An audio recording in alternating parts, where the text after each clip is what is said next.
feature right here is game changing, and let me show you why.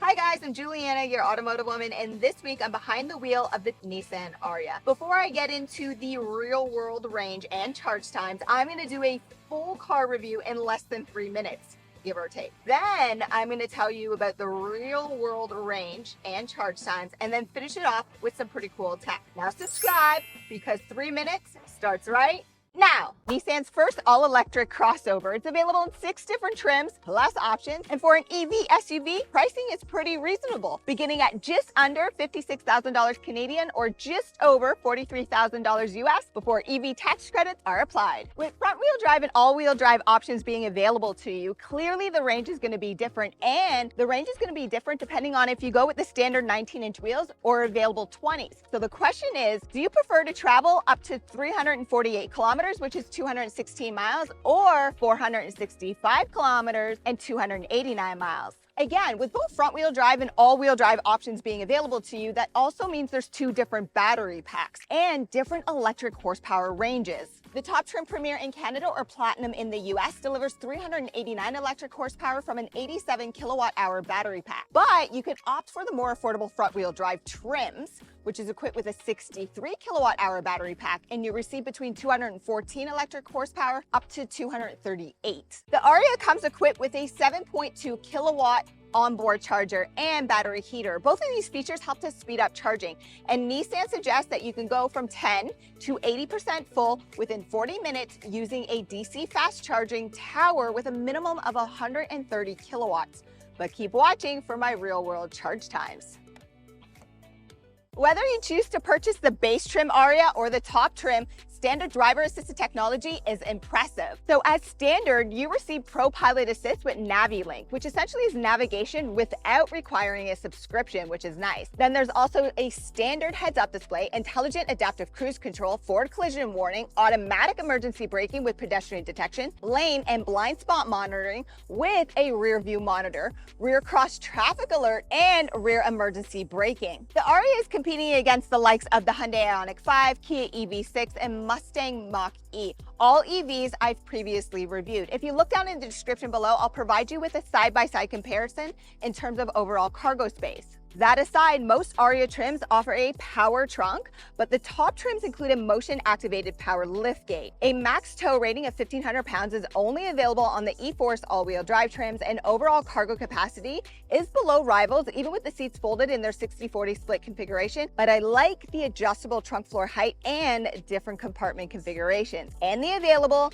tire inflation kit. Nissan says that they opted against having a front trunk because they want to increase overall passenger space for all. And space back here is good, but I especially like the fact that you can completely move the front center console, dubbed the moving coffee table, out of the way, creating more space for the person stuck sitting in the middle. These seats back here are also heated across the lineup, and storage space is average with pockets available behind both front seats and enough door storage to fit 1 cup on each side. As for connectivity, rear seat passengers receive 1 USB-C and 1 USB port. The front interior of the Ariya is pretty cool. It offers minimal buttons and some pretty cool tech, like these dual 12.3-inch screens, which are both customizable. But personally, I like the secret storage compartment, which I'll show you in a bit.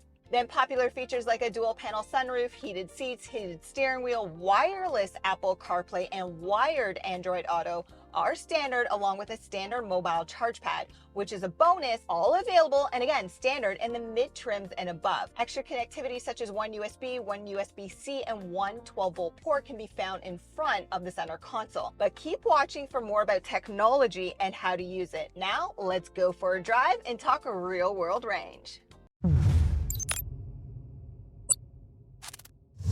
To clarify, this week I'm behind the wheel of the front-wheel drive Evolve Plus Ariya. So this is equipped with the 87 kilowatt hour battery pack, and I have the standard 19-inch wheels. And whenever I have an EV, I like to take it for my 90-minute test drive. And why 90 minutes? Because the average working adult spends 90 minutes in our vehicles daily. I drive both on urban streets and on the highway, and I maintain a speed in between 50 kilometers an hour to 110. And I have max braking regen activated.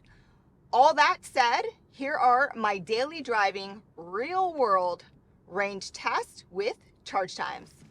So first, the Ariya offers 3 different driving modes: Eco, Standard, and Sport. Braking regen is activated when you select the B position through the gear selector, and one-pedal driving, essentially referred to as E-step, is activated by using the button on the center stack.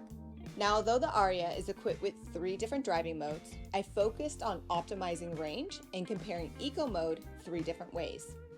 Test number 1, Eco mode with no climate fan speed.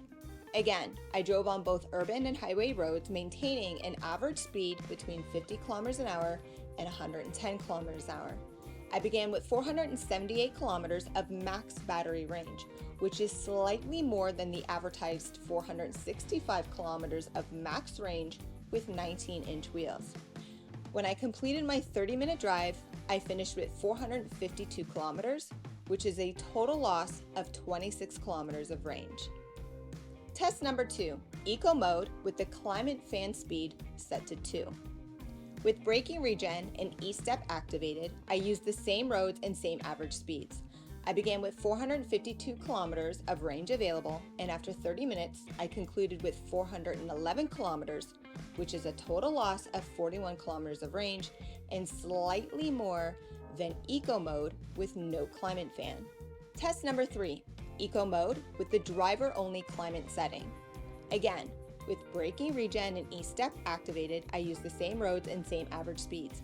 I began with 411 kilometers of range and concluded with 385 kilometers, which is the same total loss of 26 kilometers of range as Eco mode with no climate fan. So to summarize, I traveled a total of 92 kilometers in 90 minutes in and out of traffic, maintaining an average speed between 50 kilometers an hour and 110. I concluded with 385 kilometers of range, which was an average of 18.5 kilowatt hours and a total of 19% of my battery life, which translates to about 4 hours of total driving time available to me. As for charging, using a traditional 3-prong level 1 charger at home, it took 15 hours and 5 minutes. Unfortunately, when I tried to plug into a 100 kilowatt local public charging tower, it was out of service, which happens way too frequently with EVs. Also, FYI, standard mode is the Ariya's natural default mode. So if you want to maximize range like me, make sure you activate Eco mode. The Nissan Ariya comes equipped with some pretty convenient technology, even in this mid-level trim front-wheel drive Evolve Plus.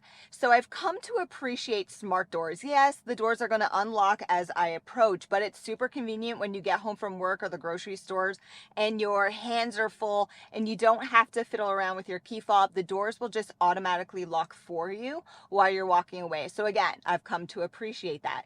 Then there's voice recognition. Hey, Nissan. Please say or select to She'll help with basic prompts, navigation, your phone, and your fan. Exit, please. Moving to the steering wheel, but specifically the left side, use the multi-lined icon to customize the driver cluster. You could also use this function to adjust your audio source, activate or deactivate driver-assisted technology, including the heads-up display and more. As for the 12.3 full color touch infotainment system, it's essentially just that. It's touch and a swipe through, and as I previously mentioned, navigation is standard and works well when you're trying to locate charging towers. The climate temperature is controlled by haptic touch, and remember, if you're driving alone, activate the driver-only climate zone to increase your battery range. Now I saved the best feature for last, so check this out. Push right here to open your glove box. Pretty neat. But then push right here to open the secret compartment. This is my new favorite features because you can hide your favorite snacks or your parking tickets and speeding tickets. There you go, guys, a full car review in around 3 minutes. I told you about the real world range and charge times, and I showed you some pretty cool tech and how to use it. If you want some more information, check out my all-new website, AutomotiveWoman.com, or look down in the description. And don't forget to subscribe. Thanks for watching.